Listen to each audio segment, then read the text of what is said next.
Good morning to all dear student. आप सब कैसे हैं? आई होप आप सब मस्त होंगे। जैसा कि मैंने सबसे प्रॉमिस किया था बैचलर वालों के लिए, है ना, ये वीडियो मैं बी फॉर्म फर्स्ट ईयर का फार्मास्यूटिकल एनालिसिस की यूनिट फर्स्ट के इंपॉर्टेंट क्वेश्चंस और आंसर ये मैं आपको आज प्रोवाइड करा रहा हूँ। तो गाइज स्टार्ट करते हैं। फर्स्ट वन इज पहला क्वेश्चन है, define the pharmaceutical analysis. Pharmaceutical analysis क्या है ना।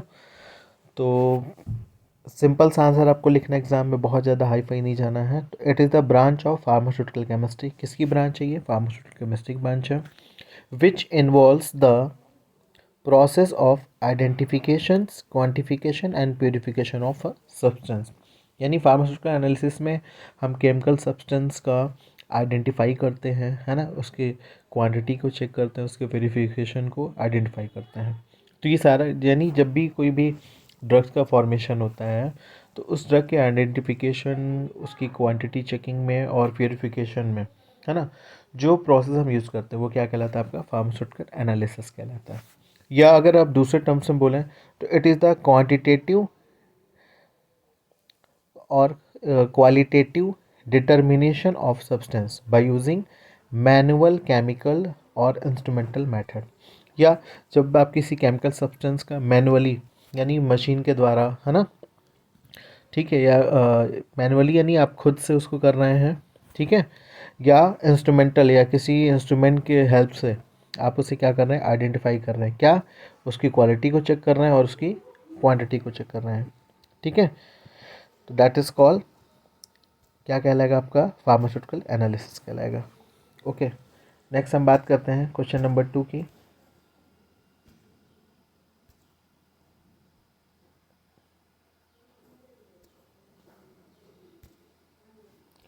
ओके गाइस, क्वेश्चन नंबर 2 पे आते हैं। Differentiate between quantitative and qualitative analysis. Quantitative और क्वालिटेटिव एनालिसिस। क्वालिटेटिव यानी क्वालिटी की बात कर रहे हैं हम, है ना, और जब हम बात कर रहे हैं क्वांटिटेटिव तो हम नंबर की बात कर रहे हैं। तो पहले स्टार्ट करते हैं quantitative analysis. It involves the identification and purification of substance in any sample. Example क्या है? यानी जब हम किसी सैंपल में किसी भी केमिकल का क्या करते हैं? हम आइडेंटिफिकेशन करते हैं, उसको प्यूरिफाई करते हैं, ठीक है। वो क्या कहलाएगा? आपका क्वालिटेटिव, उसकी क्वालिटी हम चेक कर रहे हैं, है ना। एग्जाम्पल आपका identify functional group on elements. In example it is use to check quality of chemical substance.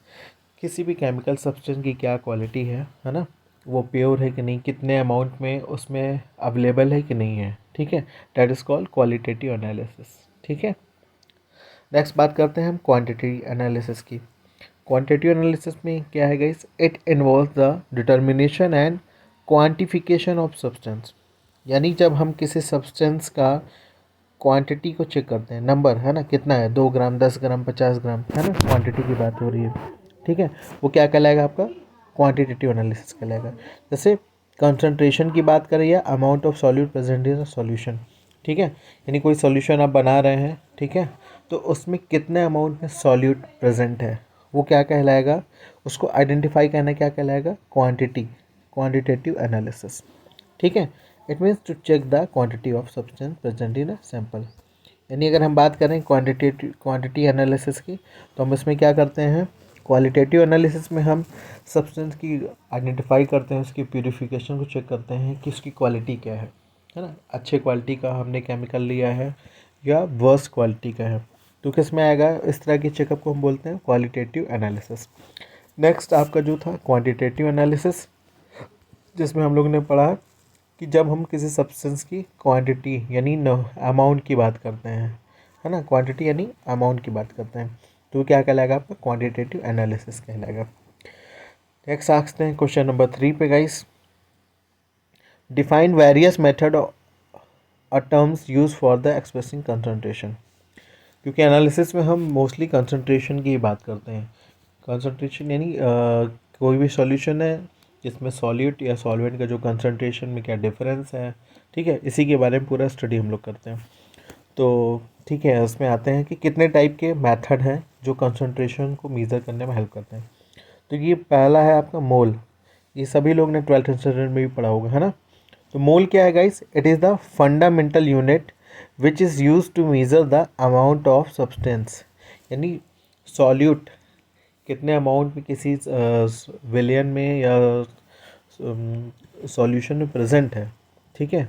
किसी भी सॉल्यूशन, एक जैसे बीकर है, इस पर कोई सॉल्यूशन अवेलेबल है ना, तो इसमें जो नंबर ऑफ सॉल्यूट, इसको आइडेंटिफाई करना, ये क्या कहलाएगा, कितने सॉल्यूट उसमें डिजॉल्व हैं, वो कहलाएगा आपका मोल कहलाएगा। क्या कहलाएगा इस?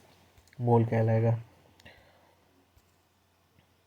ओके ओके, नेक्स्ट हम बात करते हैं, और इसकी बात कर ले मोल का। अगर फार्मूले की बात करें तो मोल को कैसे आप डिनोट करेंगे, तो उसका formula mole is equal to mass given upon molecular weight, यानी किसी सब्सटेंस का जो गिवन मास होगा उसको जब हम मॉलिक्यूलर वेट से डिवाइड कर देंगे तो हमें क्या मिल जाएगा, उसका 1 मोल की वैल्यू हमें मिल जाएगी।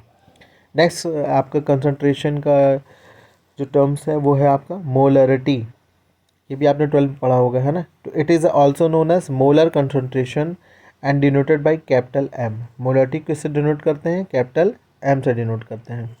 It is defined as number of mole of solute dissolve in 1 litre of solution. जब किसी भी सॉल्यूट का कितने मोल 1 लीटर इसमें सॉल्यूट डिजॉल्व होते हैं, वो क्या कहलाता है, उसकी मोलरिटी कहलाता है। ठीक है, फार्मूला है capital M equal to number of moles of solute dissolve in volume of solution, किस में होना चाहिए? लीटर में होना चाहिए। इसकी यूनिट क्या है गाइस? ग्राम प्रति लीटर है। ठीक है, नेक्स्ट क्वेश्चन, नेक्स्ट में आते हैं हम मोललिटी। ये भी क्या है आपका कंसंट्रेशन मेजर करने का एक टर्म्स है। ठीक है, ओके, सो मोललिटी की बात करते हैं। मोललिटी क्या है गाइस? तो it is also known as molal concentration, है ना। सभी में जितने में, चाहे आप मोललिटी की बात करें चाहे आप मोलरिटी की बात करें, ठीक है, हम किसकी बात कर रहे हैं? कंसंट्रेशन की बात कर रहे हैं। और इसे किसको डिनोट करते हैं? स्मॉल एम से। जबकि मोलरिटी को हम किससे डिनोट कर रहे थे गाइस? मोलरिटी को हम किससे डिनोट कर रहे थे? ये देखिए ठीक इसके ऊपर वाले टर्म्स में मोलरिटी को हम कैपिटल एम से डिनोट कर रहे थे। किससे डिनोट कर रहे थे? कैपिटल एम से। किसको? मोलरिटी को। लेकिन जब हम बात करते हैं मोललिटी, यानी ये भी क्या है? मिलता जुलता टर्म है ना, लेकिन इसको हम किससे डिनोट कर रहे हैं? हम इसको स्मॉल एम से डिनोट कर रहे हैं। ओके, आइए इसके डिफिनीशन देखते हैं।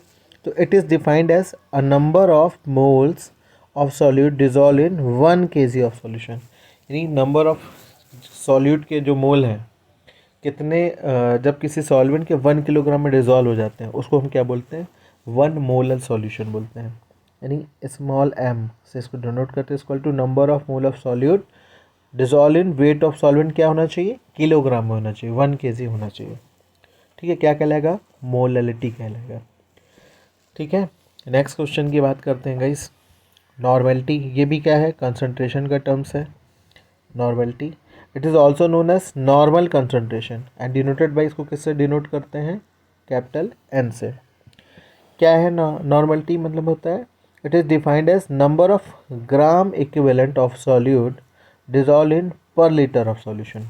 किसी भी सॉल्यूट का ग्राम इक्विवेलेंट कितने 1 लीटर सॉल्यूशन डिजॉल्व होता है, वो क्या कहलाता है? उसका नॉर्मलिटी कहलाता है। फार्मूले की बात करें तो N is equal to number of gram equivalent upon volume, क्या सॉल्यूट का सॉल्यूशन क्या होना चाहिए? लीटर इंटू 1000 इसको मल्टीप्लाई कर देंगे तो हमें क्या मिल जाएगा? उसकी नॉर्मलिटी मिल जाएगी। ठीक है, नेक्स्ट बात करते हैं, कंसंट्रेशन टर्म है आपका फॉर्मेलिटी।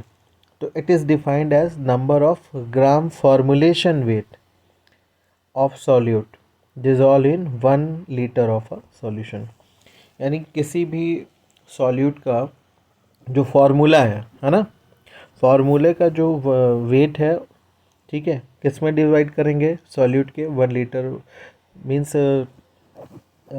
अगर फॉर्मेलिटी की बात करें, है ना, ये भी क्या एक कंसंट्रेशन का टर्म्स है, यानी किसका कंसंट्रेशन? सॉलिड का कंसंट्रेशन। इसमें सॉलिड का कंसंट्रेशन हम किस बेस पे लेंगे? ग्राम फार्मूलेशन वेट ऑफ सॉलिड, यानी जो सॉलिड ले रहा है उसका जो मॉलिक्यूलर फार्मूला है उसका ग्राम में क्या वेट है, और उसको किससे डिजॉल्व कर देंगे, किस में डिजॉल्व करेंगे? 1 लीटर ऑफ सॉल्यूशन डिजॉल्व कर देंगे। इसको हम स्मॉल f से डिनोट करते हैं। इसका फार्मूला क्या होगा, यानी फॉर्मेलिटी यानी small f equal to formula weight of solute upon volume of solution in litre. ठीक है, इससे हमें क्या पता चल जाएगा, फॉर्मेलिटी पता चल जाएगी। ठीक है, तो ये तो कुछ टर्म्स थे आपके जो कंसंट्रेशन में यूज़ होंगे, है ना। ठीक है, क्वेश्चन क्या था, क्वेश्चन था define the various method or terms use for the expressing concentration.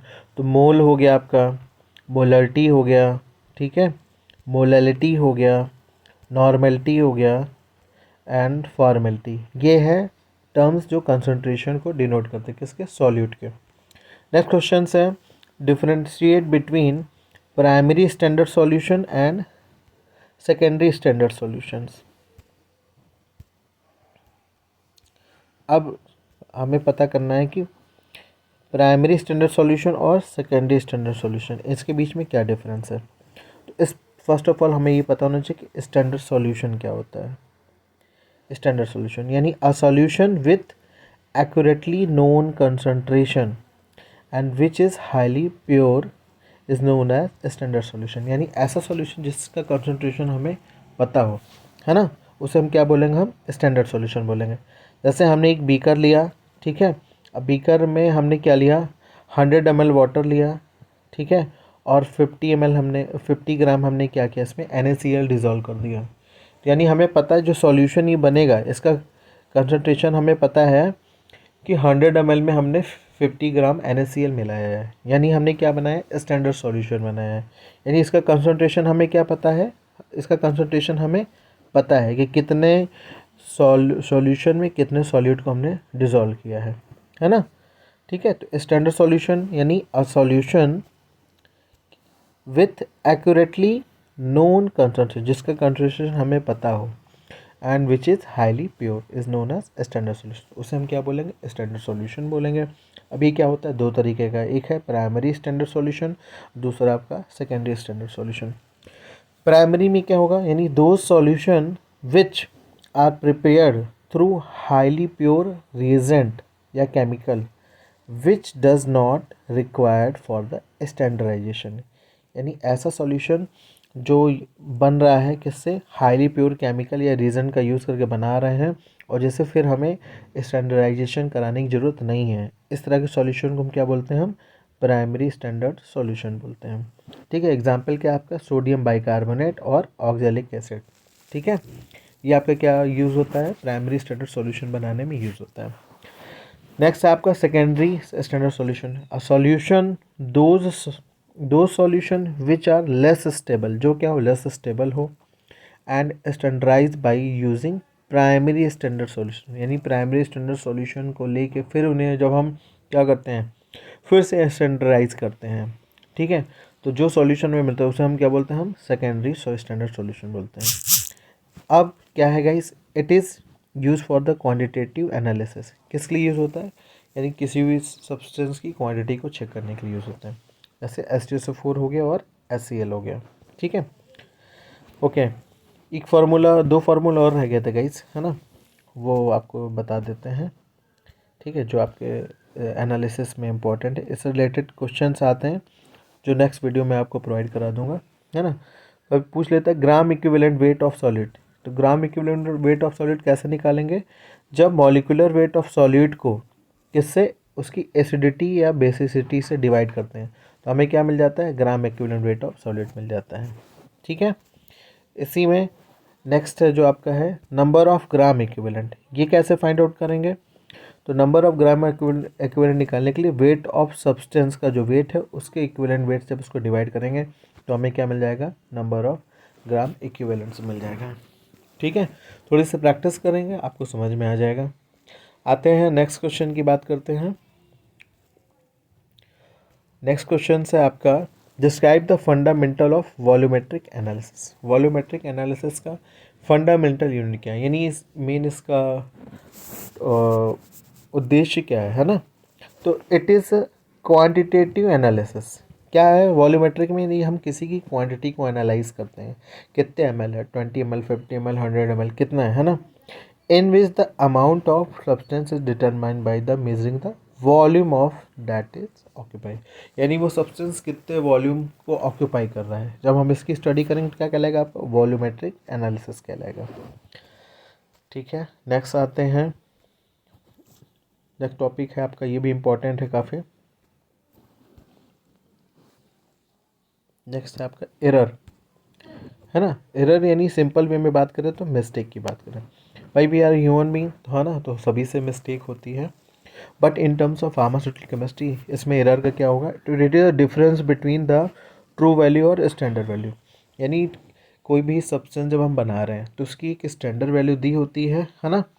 उसी को देखते हुए हम क्या करते हैं, उसको लैब में प्रिपरेशन करते हैं। तो उन दोनों बीच, यानी जब हम प्रिपेयर करेंगे कोई चीज़, जैसे एग्जाम्पल की बात करें कि हमें क्या करना है, पीसीएम बनाना है, पैरासीटामॉल हमें बनाना है, कितना, 500 मिलीग्राम की। ठीक है, तो इसका स्टैंडर्ड वैल्यू क्या होगी, 500 मिलीग्राम। बट जब हम उसे प्रोसेस करते हैं, लैब में बनाते हैं, है ना, तो ड्यूरिंग मेजरमेंट क्या, जब हम फाइनल करते हैं उसकी वैल्यू कितनी आ गई, सपोज जब हम बनाते हैं तो 490 मिलीग्राम आई। तो स्टैंडर्ड वैल्यू क्या है, 500 है, लेकिन हमारी जो वैल्यू है वो कितनी आई, 490 मिलीग्राम आई। तो इन दोनों बीच का जो डिफरेंस है वो क्या कहलाएगा आपका, एरर कहलाएगा, है ना। इसे लिखा, it is a difference between the true value और standard value and observe value. ठीक है, दैट इज़ कॉल्ड एरर। समझ में आ गया होगा आई होप। ठीक है, एरर की बात करें तो सिंपल फार्मूला है, difference between standard value and observe value, दोनों के बीच में क्या डिफरेंस, क्या कहलाएगा, एरर कहलाएगा। अब कुछ क्वेश्चन पूछ लेता है कि परसेंटेज ऑफ एरर बताइए। जब परसेंटेज ऑफ एरर की बात करेंगे तो ये फार्मूला हम यूज़ करेंगे। इसमें क्या करेंगे, हम स्टैंडर्ड वैल्यू को ऑब्जर्व वैल्यू से माइनस करेंगे, प्लस जो सब्सटेंस की स्टैंडर्ड वैल्यू दी गई उसी से फिर क्या करें, हम डिवाइड करके 100 से मल्टीप्लाई कर देंगे, तो हमें क्या मिल जाएगा, परसेंटेज एरर मिल जाएगा। ठीक है, समझ में आ रहा है। ठीक, ओके, ये एग्जांपल इसमें नहीं काम करेगा, है ना। एक्यूरेसी का था एक्चुअली, शायद एक्यूरेसी टर्म्स कहीं गायब हो गया है। ओके, नेक्स्ट में आपको करा देते हैं। ओके, नेक्स्ट है आपका टॉपिक प्रिसीजन क्या है ना। Precision, it is the degree of closeness of a measurement with each other.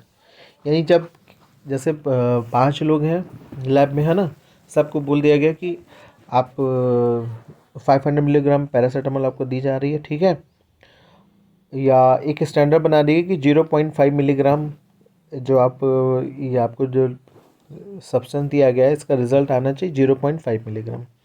ठीक है, तो तो देखा जाए 6 स्टूडेंट थे, तो किसी का 0.3 ग्राम है, किसी का 0.4 आया, फिर दूसरे का 0.4, नेक्स्ट का 0.5, 0.4, 0.6, 0.4।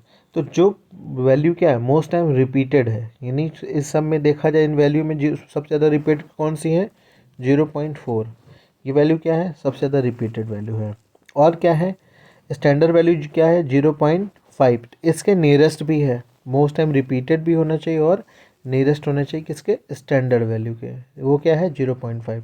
ठीक है, तो यानी अगर इस एग्जाम्पल में बात करें तो प्रिसाइज वैल्यू क्या हो जाएगी आपकी, 0.4। ठीक है, तो it is a degree of closeness of a measurement with each other. Okay, next बात करते हैं हम सिग्निफिकेंट नंबर की बात करते हैं। ठीक है, तो these are the those number which are use to express the result on carries meaning in the analysis. यानी किसी भी जब एनालिसिस करते हैं तो कितने सब्सटेंस, जैसे 2008 की बात करें, ये दे रखा है, तो इसका सिग्निफिकेंट नंबर बात करें तो कितना हो जाएगा, 4 हो जाएगा। 302 की बात करें, इसमें कितने सिग्निफिकेंट नंबर हो जाएंगे, 3 हो जाएंगे। ठीक है, कुछ एग्जाम्पल मैं नेक्स्ट वीडियो में आपको दूंगा तो आपको और समझ में आ जाएगा। ठीक है, नेक्स्ट लास्ट क्वेश्चन है आपका लिमिट टेस्ट। ठीक है, तो these are the qualitative and semi qualitative test design to identify and control the impurity. यानी देखा जाए लिमिट टेस्ट किस लिए किया जाता है, इम्प्योरिटी को कंट्रोल करने के लिए जाता है, which is likely present in the substance और सॉल्यूशन। इम्प्योरिटीज़ कहाँ प्रेजेंट होगी, यानी जब आप कोई सॉल्यूशन लैब में बनाएंगे, ठीक है, उसमें जो भी इम्प्योरिटीज़ है उसको आइडेंटिफाई करने के लिए जिस टेस्ट से हम उस सॉल्यूशन को जाए उसे क्या करेंगे, हम लिमिट टेस्ट कहेंगे। ठीक है, आपके सिलेबस में क्लोराइड का है, आर्सेनिक का है, लेकिन आर्सेनिक कई बार एग्जाम में आ चुका है, तो नेक्स्ट वीडियो में मैं कोशिश करूँगा आपको लिमिट टेस्ट भी प्रोवाइड करा दूँ। आई होप समझ में आया होगा। ये कुछ इंपॉर्टेंट 7 क्वेश्चंस थे, है ना। एक बार फिर से रिकॉल कर देते हैं क्वेश्चंस, ठीक है। पहला क्या था, फार्मास्यूटिकल एनालिसिस किसे कहते हैं। दूसरा है difference between qualitative and quantitative analysis में क्या डिफरेंस है, वो भी मैंने बता दिया। फिर है define methods and terms use for the expressing concentration, यानी कंसंट्रेशन को किस किस टर्म्स में हम एक्सप्रेस कर सकते हैं। तो मोल में कर सकते हैं, मोलरिटी के में फॉर्म में बता सकते हैं, मोलरिटी के फॉर्म में बता सकते हैं, नॉर्मलिटी के फॉर्म में बता सकते हैं, फॉर्मेलिटी के फॉर्म में बता सकते हैं, ठीक है। ये कुछ टर्म्स थे। नेक्स्ट क्वेश्चन था difference between primary standard and secondary standard solution, ठीक है। तो इन दोनों में क्या डिफरेंस है वो मैंने आपको बताया अभी, है ना। कुछ फार्मूले भी आपको बताया कि ग्राम इक्विवेलेंट वेट कैसे निकालेंगे सॉल्यूट का, ठीक है। नेक्स्ट बात किया था हमने वॉल्यूमेट्रिक एनालिसिस, यानी ये क्या है वॉल्यूमेट्रिक एनालिसिस, यानी जब हम किसी सब्सटेंस का कितना वॉल्यूम उसने ऑक्यूपाई किया उसकी एनालिसिस करते हैं तो वो क्या कहलाएगा, वॉल्यूमेट्रिक एनालिसिस। फिर हमने एरर की बात की, है ना। फिर नेक्स्ट क्वेश्चन हमने बात की प्रिसीजन की बात की एंड सिग्निफिकेंट फिगर की बात की। नेक्स्ट आपका लिमिट टेस्ट, ठीक है। आई होप समझ में आया होगा आपको, ठीक है गाइस। नेक्स्ट वीडियो बहुत जल्दी बना रहा हूँ। Thanks for watching. समझ में आएगा तो लाइक करिएगा, शेयर करिएगा, सब्सक्राइब करिएगा। Okay guys.